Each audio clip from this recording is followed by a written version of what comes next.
नमस्कार दोस्तों, welcome to 10x trader.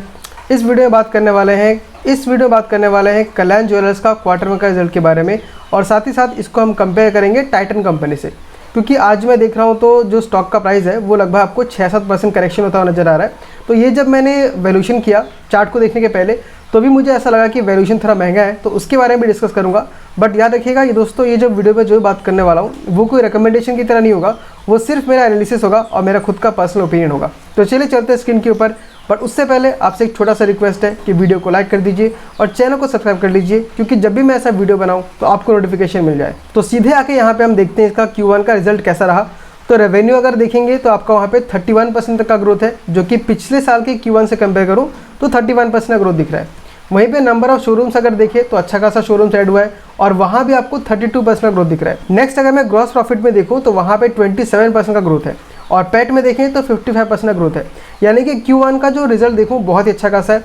साथ ही साथ कंपनी क्या गाइड कर रही है कि हम लोग जो है आगे आने वाले साल में अच्छा खासा शोरूम ओपन करेंगे। तो यहाँ मैंने डाटा लिख के रखा हुआ है, लगभग 84 शोरूम्स खोलने वाले हैं वो लोग, और वो सारे के सारा फोको मॉडल पे होगा, मतलब फ्रेंचाइज ऑपरेट मॉडल पे होगा। उसमें मेन फ़ायदा क्या होता है, फ्रेंचाइज में मेन फ़ायदा कंपनी को क्या है कि खर्चा कंपनी को कम करना पड़ता है और प्रॉफिट उसको आराम से आते रहता है। बस यहाँ पे मार्जिन थोड़ा बहुत घटता है, क्योंकि देखिए आप क्या कर रहे हैं, अपना ब्रांड उस ऑपरेटर को दे दे रहे हैं, वो ऑपरेटर आपके ब्रांड के नाम पे सामान बेच रहा है, जो भी कर रहा है, बट उसमें से कुछ आपको रॉयल्टी फीस दे रहा है। तो रॉयल्टी फीस क्या होता है, प्रॉफिट में से ही थोड़ा सा पार्ट देना पड़ता है।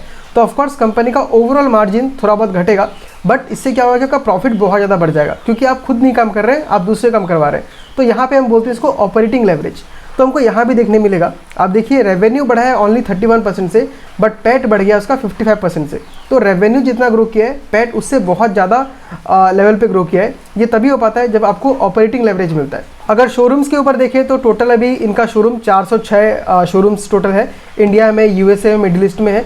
और उसके साथ साथ इन्होंने कैडरी बोल के ब्रांड है, एक ज्वेलरी का सेक्टर का ब्रांड है, उसको भी एक्वायर किया है, और वहाँ भी अच्छा खासा ग्रोथ दिखा रहे हैं। और ये सारे के सारे आपका फोको मॉडल पे चल रहा है, यानी फ्रेंचाइज ऑपरेटेड मॉडल है ये। एक खास बात और जो हर कंपनी बता रही है, किसी भी ज्वेलरी सेक्टर की कंपनी उठा के देख लीजिए, टाइटन हो, सेनको गोल्ड हो, आपका कल्याण ज्वेलर्स हो, PN गडगिल हो, सब यही बात बोल रहे हैं कि अभी इस इंडस्ट्री में एक बहुत बड़ा शिफ्ट देखने के लिए मिल रहा है। ये अनऑर्गेनाइज सेक्टर से ऑर्गेनाइज सेक्टर की तरफ जा रहा है। तो अभी अगर देखें आज 2025 में, तो ऑर्गेनाइज सेक्टर अभी सिर्फ 40% है और अनऑर्गेनाइज सेक्टर 60% है।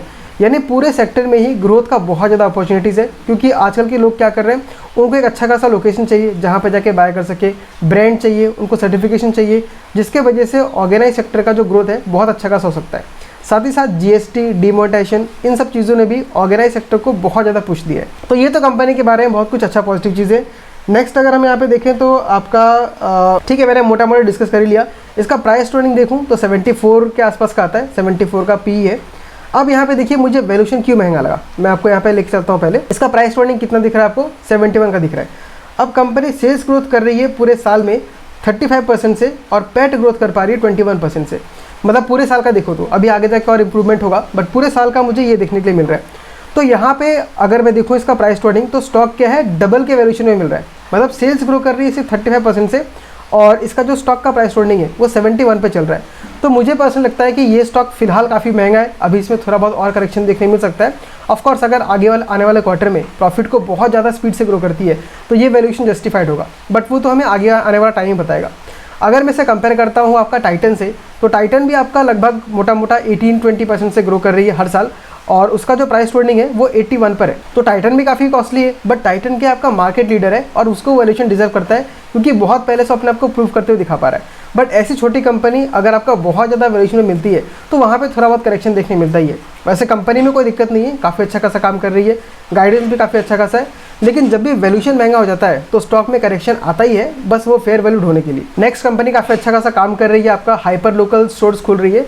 मतलब जैसे मान लीजिए अगर असम में मैं हूँ तो असम के लोगों को हायर करेगी, असम के टाइप का ज्वेलरी बनाएगी, ताकि उससे क्या होता है, लोगों का कनेक्शन काफ़ी अच्छा खासा बैठता है और वहाँ की कल्चर का भी प्रमोशन होता है। तो ये कंपनी कर रही है, शायद मुझे लगता है काफ़ी अच्छा खासा ग्रोथ दिखा सकता है, बट ये सब फ्यूचर के प्रोजेक्शंस है, अभी हमें कंपनी के रिजल्ट्स में देखना पड़ेगा। इस क्वार्टर का रिजल्ट अगर मैं देखूँ नेट तो बहुत अच्छा मुझे लग रहा है, बट वैल्यूएशन महंगा होने की वजह से आज हो सकता है करेक्शन देखने मिले। तो चलिए एक बार हम चार्ट को देख भी लेते हैं इसी वीडियो में।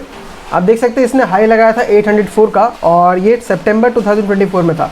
ऑलमोस्ट एक साल हो गया है, और वहाँ से आज हमको कंपनी 32% के डाउनफॉल में देखने के लिए मिल रहा है। तो मेन रीज़न वही है, अगर सेल्स ग्रोथ में कमी आ जाए और वैल्यूएशन महंगा रहे तो स्टॉक में करेक्शन आता ही है, बट स्टॉक कोई ख़राब नहीं है, मुझे बिजनेस मॉडल ख़राब नहीं लग रहा, बट वैल्यूएशन की वजह से थोड़ा बहुत सस्ता हुआ है। तो अगर आप इसमें बने हुए तो मेरे ख्याल से इसमें और पैसा ऐड मत कीजिए, इसको थोड़ा बहुत आप होल्ड कर सकते हैं, बट अगेन ये कोई रिकमेंडेशन नहीं है, ये मेरा ओपिनियन है। आपको इसमें ट्रेड करना है कि नहीं करना है ये डिसीजन आपको खुद ही बनाना पड़ेगा। वहीं पे अगर मैं कंपेयर करके देखूँ उसको स्काई गोल्ड से, तो स्काई गोल्ड आपका ग्रो कर रहा है 50% से, बट उसका जो प्राइस होल्डिंग है वो 27-25 के आसपास मिल रहा है। तो अब यहाँ पे अगर मैं कल्याण ज्वेलर्स और स्काई गोल्ड को कंपेयर करूँ तो स्काई गोल्ड मेरे लिए बहुत ज़्यादा अट्रैक्टिव हो जाता है, क्योंकि उसका पेस ऑफ ग्रोथ बहुत ज़्यादा है और प्राइस ट्रेडिंग बहुत ही कम है।